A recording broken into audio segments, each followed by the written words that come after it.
Do we actually realise how much disasters like floods and cyclones cost? Like, it's not cheap. The Treasury, which is responsible for Australia's money, has revealed that the country's lost $2.2 billion because of disasters this year, like Cyclone Alfred, the flooding in North and West Queensland, more recently, the flooding on the mid-north coast of New South Wales.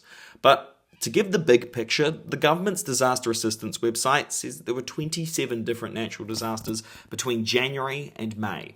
Nominal retail trade in Queensland fell 0.3% in February and 0.4% in March, so this means an aspect of the economy slows down. They released these numbers today to try and soften the blow before the national accounts, which give people an update on how the Australian economy is going, and they're released on Wednesday. Now, when it comes to disasters, obviously the impact on people's lives are the most important things in these scenarios.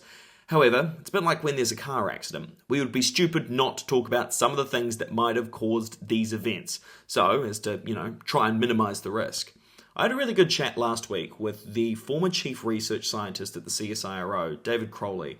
He told me that essentially human-caused climate change puts the weather on steroids, which we have seen on the mid-north coast. Of course, at the same time as this, the government approved an extension to the country's largest gas project in WA, and while not all being burned in Australia, it will create a shit ton of global emissions.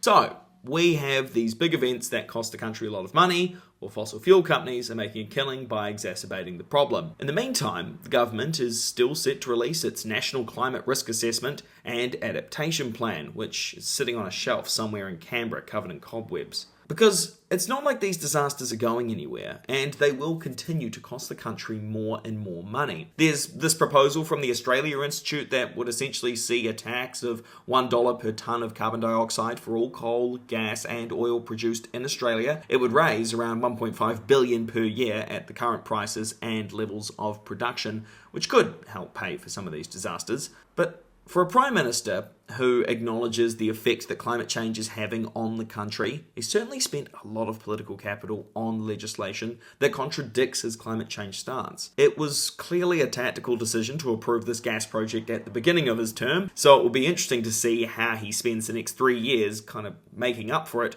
while these disasters continue to occur.